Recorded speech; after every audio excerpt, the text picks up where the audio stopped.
Hello everyone, learn English through Sharmila. இந்த சேனலை first time watch பண்றவங்க சப்ஸ்கிரைப் பண்ணிக்கங்க. அப்படியே பெல் ஐக்கனையும் கிளிக் பண்ணிக்கங்க. so that நான் போடுற வீடியோஸ் அன்னன்னைக்கு உங்களுக்கு நோட்டிஃபிகேஷன்ல வந்துடும். If you listen, you can learn something new every day. இதுதான் நம்மளுடைய tagline.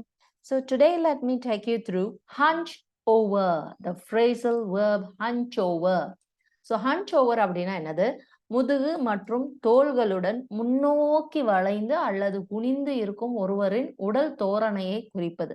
ஹன்ச் ஓவர் அப்படின்னா இந்த பிக்சரை பார்த்தா உங்களுக்கு தெரிஞ்சிடும். So what is that hunch over அப்படின்னு.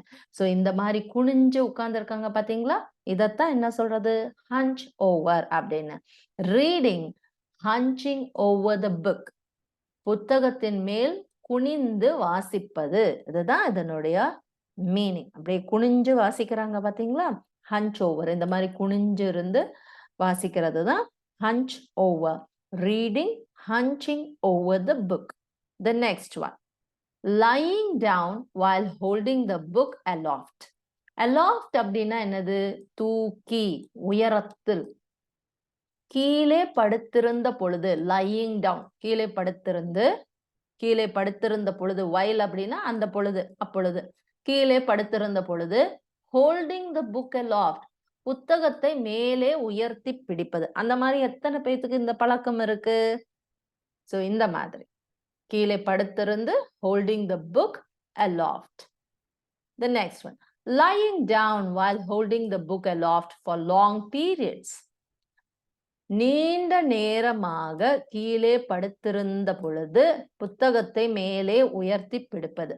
ஸோ ஃபார் லாங் பீரியட்ஸ் அப்படின்னா நீண்ட நேரமா, ரொம்ப நேரமா அப்படியே உயர்த்தி பிடிச்சிருப்பீங்க இல்லையா, அதைத்தான் இதனுடைய மீனிங் ஃபார் லாங் பீரியட்ஸ் அப்படின்னு. The next one, it is bound to affect the backbone and eyesight in the long run. So bound அப்படின்னா என்னது? நடக்கவோ நிகழவோ வாய்ப்பு அதிகம் உள்ளது அப்படிங்கிறது இதனுடைய மீனிங். ஸோ பவுண்ட் அப்படின்னா லைக்லி டு ஹேப்பன், அதாவது நிகழ வாய்ப்பு அதிகம் உள்ளது, நடப்பதற்கு வாய்ப்பு அதிகம் உள்ளது அப்படிங்கிறது இதனுடைய மீனிங். ஸோ அப்படி படுத்திருந்து உயர்த்தி பிடிச்சு இந்த புத்தகத்தை படிச்சோம்னாக்கா, it is bound to affect the backbone, இது முதுகெலும்பையும் ஐசைட் கண்களையும் நாளடைவில் பாதிக்கும் வாய்ப்பு உள்ளது.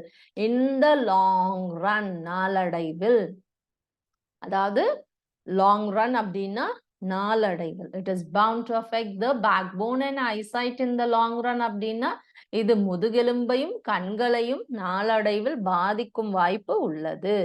The next one, use the reclining chairs அப்படின்னா என்னது? ரிக்ளைனிங் சேர்ஸ் அப்படின்னா சாய்வு நாற்காலிகளை பயன்படுத்தவும். ரிக்ளைனிங் சேர்ஸ் அப்படின்னா சாய்வு நாற்காலிகள். ஸோ யூஸ், பயன்படுத்தவும், சாய்வு நாற்காலிகளை பயன்படுத்தவும். ஸோ இதுதான் ரிக்ளைனிங் சேர்ஸ், சாய்வு நாற்காலி. ஸோ இந்த மாதிரி பெரியவங்களை எல்லாம் பார்த்துருப்பீங்க நீங்க, சாய்வு நாற்காலியில அப்படியே சுகமா படுத்திருப்பது. Enthusiastic readers enjoy reading their favorite books. So ஆர்வமுள்ள, enthusiastic, அதாவது ரொம்ப ஆர்வத்தோட இருப்பாங்க, அவங்களத்தான் என்ன சொல்றது? enthusiastic. readers, வாசகர்கள். enjoy reading, என்ஜாய் ரீடிங்னா படிப்பத சந்தோஷமா படிப்பது. their favorite books, அவங்களுக்கு பிடித்த புத்தகங்கள்.